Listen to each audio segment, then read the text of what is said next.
Teman-teman sekalian yang dirahmati Allah Subhanahu wa taala, yang semoga selalu dijaga hatinya oleh Allah Subhanahu wa taala agar selalu thiqah billah, agar selalu percaya dan yakin kepada Allah Subhanahu wa taala. Karena kelemahan kita itu berawal saat kita mulai meragukan Allah. Dalam segala dinamika hidup, kita selalu butuh Allah. Kita butuh Allah ketika Allah kasih kita ujian.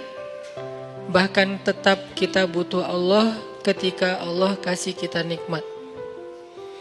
Kalau kita butuh Allah saat diuji, agar kesabaran kita terjaga. Karena orang yang tidak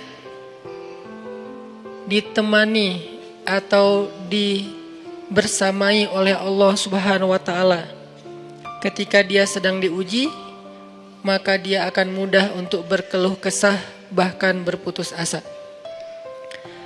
Kebersamaan Allah kepada dia saat dia diuji itu adalah Allah Subhanahu wa taala menghibur hatinya. Allah Subhanahu wa taala menenangkan hatinya. Allah Subhanahu wa taala menghidupkan hatinya dengan nikmat iman. Ala bidzikrillahi tatmainnul qulub. Innamal mu'minun idza dzukirallah wajilat qulubuhum.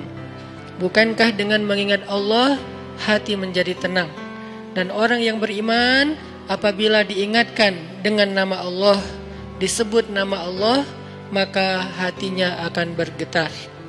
Ini bentuk Allah membersamai hambanya ketika dia dalam keadaan diuji. Allah menghiburnya dengan kalimat, alam yajidka yatiman fa'awa, wa wajadaka dhallan fahada, wa wajadaka ailan fa'aghna. Allah menghiburnya dengan kalimat, inna a'tainakal kautsar.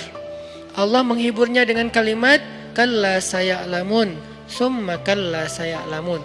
Allah menghiburnya dengan kalimat, la tahzan, innallaha ma'ana. Ini adalah ketika Allah membersamai seorang hamba saat dia dalam keadaan diuji. Allah membersamai hamba juga ketika dia dalam keadaan diberi nikmat. Karena tanpa itu, maka seseorang akan jatuh justru kepada dosa-dosa karena dia mendapatkan banyak kenikmatan hidup. Kalau Allah Subhanahu wa taala tidak menjaga dia saat dia diberi nikmat, maka nikmat itu justru menjadi jalan bagi dia untuk terjerumus kepada banyak dosa. Justru nikmat itulah yang menjadi penghalang bagi dia untuk mengingat Allah. Karena dia sibuk menikmati hidupnya, akhirnya dia terhalang dari mengingat Allah tepat waktu. Sibuk menikmati hidupnya, terhalang dari Allah untuk bangun tengah malam. Karena dia tidurnya larut. Kenapa tidur larut? Karena terlalu banyak yang harus dia nikmati sebelum tidur. Dia bisa makan-makan, dia bisa jalan-jalan, dia bisa ngopi, dia bisa ketemu teman, dia bisa belanja. Bahkan dia nunggu midnight sale untuk bisa menghabiskan nikmat yang Allah kasih kepada dia.